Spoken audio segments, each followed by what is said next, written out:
Hi, it's Leslie from Leslie's Cookies and Treats, and today we're going to talk about how to hand cut cookies if you're not going to buy cookie cutters.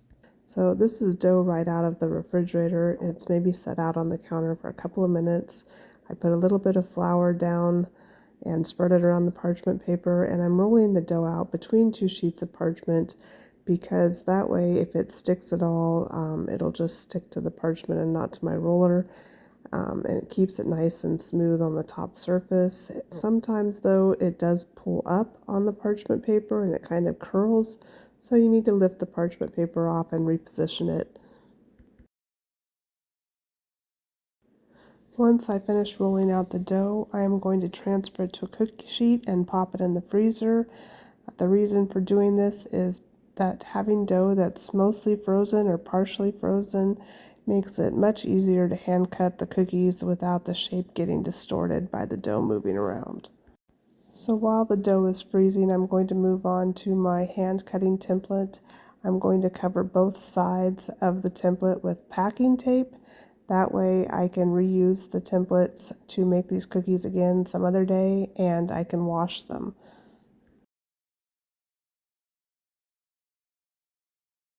So now that the template is covered with packing tape, we're going to go ahead and start cutting out our shape.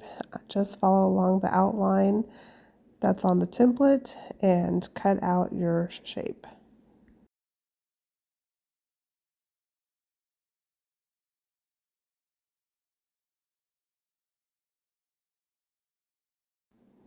Now that our dough is mostly frozen, go ahead and take it off of your cookie sheet and put it onto a cutting board.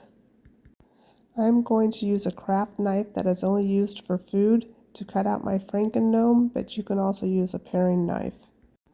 Lay the Franken-Gnome template on the cookie dough and begin cutting around the template using an up and down motion. Do not drag the knife through the cookie dough. Just go up and down all the way around, tracing your outline. You also want to be careful to hold your cookie template down with a light touch. If you press down too hard with your fingers of your other hand, you will leave an imprint in the dough. If you do drag your knife through the dough instead of going in an up and down motion, you possibly will distort the shape of the cookie dough because it will pull on the dough, especially as it defrosts and isn't quite as frozen. You might notice that as you are cutting out your templates that the dough does start to defrost and gets harder to work with, and at that point you want to pop it back in the freezer. Now I'm just going to go around my cookie one more time and make sure that all of my edges are sharp, and then I will begin to peel it away and move it onto my cookie sheet. If you're going to be cutting out more templates, I would continue cutting before you start peeling the dough away, because as you can see, my dough is still frozen and it's peeling away in big chunks.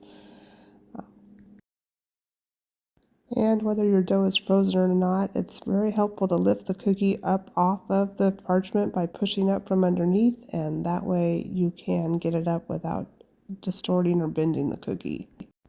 Now I'm going to check the edges of my cookie and use a paintbrush or a spatula or a knife or my fingers to smooth any rough edges before placing it down on the parchment. If your dough is already softened, you might want to do this step on the cookie sheet. Place your cutout cookies on the cookie sheet, and once your tray is filled, pop it back in the freezer for 10 to 15 minutes while you preheat the oven. And now you know how to take any shape and turn it into a cookie cutter. I hope this video was helpful. I have new cookie tutorials every week, so be sure to subscribe. Thanks for watching. See you next time.